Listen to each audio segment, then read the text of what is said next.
A child born before 2014 in this country, in every measurable way, lived better than a child born afterwards. Quality of life includes access to health, access to education. Quality of life is important because ultimately, no matter the name of the policy, every one of us wake up in the morning, look for a breakfast, have to buy food for our children, we have to provide for their school fees. If somebody gets sick, as human beings mostly get, you have to go to hospital and take treatment. And so today, many Nigerians are living worse than they lived before. They have less access to health care. They can't afford to eat as much as they do before. So what's the point I'm trying to make? The point I'm trying to make, therefore, is that if people have to prioritize what they have to do for themselves and their society, they should prioritize getting their politics right before getting the economics right. I just give 3 examples.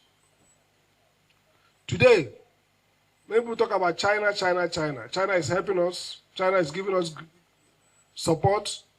But by 1975, in fact, up to 1980, Nigeria had better economic outcome, GDP per capita, which is the best measure, than China. China was one of the poorest, miserable countries. In fact, Ghana was better than China in per capita by 1980. By 1978, China has not become a democracy, so to say. But they started a new politics. New leaders emerged and started thinking differently and started investing in production in rural communities. The result is that today, China is by some measure the largest economy in the world, or at least in most measures, in all measures, second only to the United States of America. So, politics matters. How you play politics matters. Who leads matter. Maybe we should only talk about Taiwan, that also went the same path.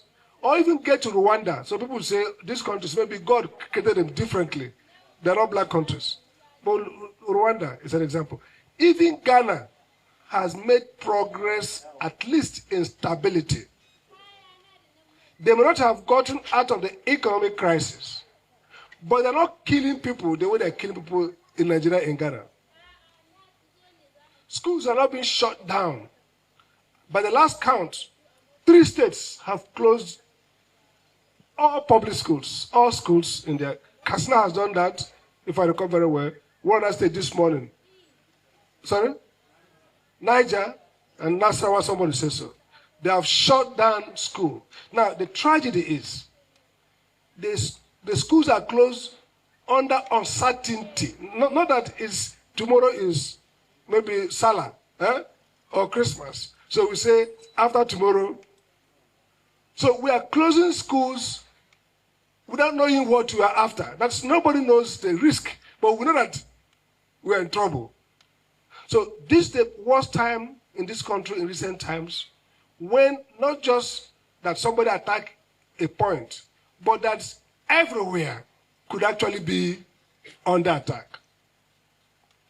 That is gross failure of leadership. Now, this is not about failure, it's about what can we do.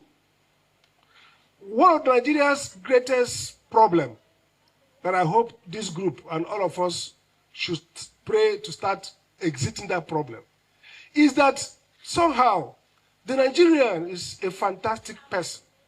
He believes that standing where I am now, somehow I will get to airport without walking. It's entirely a gift that Nigeria has. I'm standing here, I'm not ready to take a step, but I know that by 12, I'll be at the airport, inshallah, grace of God. That's our problem. Many people forget that Saudi Arabia, Dubai, many decades, at least at worst, 20 years ago, they were not this rich. I read a statement from Dan Tata many years before he died, that in those days, when he gets for Umrah, they detain him for weeks so that he can spend money in Dubai. These were not very rich people. These countries used their wealth better to create the outcome we see. So my message this morning is that God loves all people, all nations. Those who do the right things get the right results. Politics is fate. Wrong politics, wrong outcome.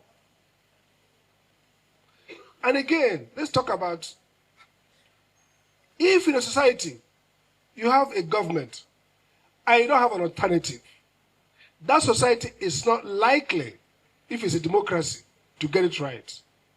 Because the idea of opposition is not just that they win power, is that they force the ruling power, the ruling government, to be much more diligent, to try to do better. Because they know that somebody is available to step in if they fail. So there are three things we must do to save this country. Because at this point, this country is almost collapsed. Many of us don't know that the civil servant budget, the Nigerian budget has not been funded. The money you think you have been spent to perhaps buy up opposition. You are not funding projects. So the country is actually in a desperate, dangerous spot at this point. In fact, the country is in a situation it has never been in the last 20 years. Economically dangerous. Politically explosive. Very, very. This is the first time we've heard about Coup Rumour that became real coup, that became people detained, that became some civilians arrested. So it's like nothing happened, but something happened. That's a wrong place to be in history, where something is happening, you don't know what's happening, but something is still happening. So what are those three things we have to do? First, we have to ensure that there's always a viable alternative government, alternative candidate, alternative party to any ruling party. The first effort Nigeria should make is to make sure that PDP, ADC, all these parties are not destroyed. If a country, a democracy has no alternative, then those in power will have no incentive to change their bad policies. So I am 100% committed that in 2037, the current government must have a strong challenger so that we can have a choice to choose alternative. And everything they are doing to undermine the parties, I'm opposed to it. There must be competition. There should be competition. Leave it to the voters to make their decision. Don't create a fait accompli by destroying all the parties so that everybody turns into a de facto one party. There's no one party system. What is a de facto is to create no contest in 2037, after which you will see a flourishing of parties. So the whole idea is to make sure that nobody is a viable candidate for 2027. After that, all these people who are struggling to destroy their party will go back and rebuild the party for post-2037. That is the strategic cynicism at play, and that's what we have to reject. The second point I would like to point out is that the alternative party, the alternative platform must be truly alternative.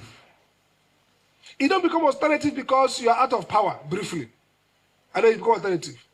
How do you be an alternative? What are the issues that people care about? Start organizing around those issues. Today, the Nigerian people are suffering from insecurity. What is the ADC position, or Labour Party, or PDP, whoever, on insecurity? What would they do better?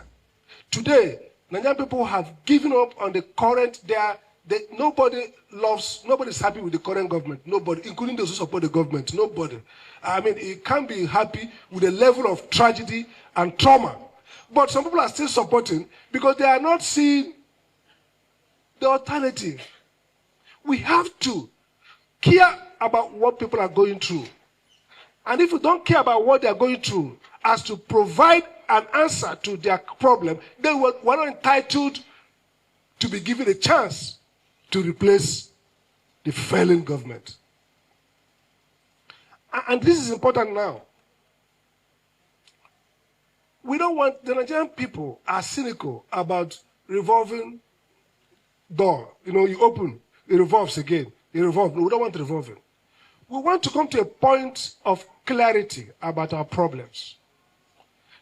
Look at what's going on in Washington, a discussion around whether the violence in Nigeria is religious or not. The white people themselves, the Americans, are the ones who are passionately for or against.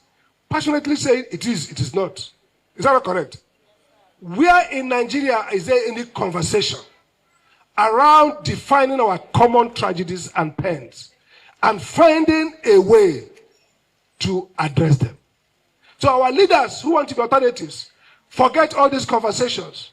Forget what people are going through. And all they will tell you is that vote for us 2027. That will not work. You have to be bold, clear-minded, to come together and articulate a transformation, a way that will solve that problem. So that people who are struggling and pained in Christians, Muslims, in North and South, will have confidence that you understand the issue and that you can solve that problem. So my criticism about our alternative leaders is that they are not showing leadership enough. You have to care enough. You have to have difficult conversations. And from that, you generate a consensus that will mobilize Nigerian people to defeat the ruling government.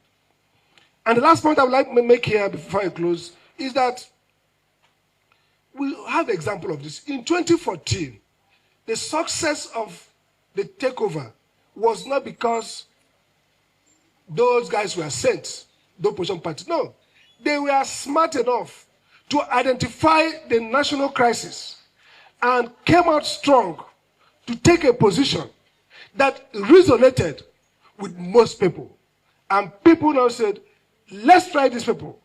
These have failed. Let's go. That's how democracy works all over the world. When a government in power fails, people swing to the alternative. But that alternative must exist as an alternative. If it does not, people do not swing. And that's the crisis that the leadership of ADC and other oppositions have to address. You have to be an alternative. An alternative in the policy, in the messaging, and what you are telling the Nigerian people. Otherwise, the Nigerian people will stay back on de facto suffering. Because if there's no exit, then let me learn how to suffer with dignity. And so I will end by saying this clearly. This community action is very important. They are doing what I think the parties will do. But this is how it works in history. In the US, elsewhere, non-political, but non-party, but political groups are the ones who do the effective mobilization. Then when they mobilize, then they look at the political platforms and then decide which political platform fits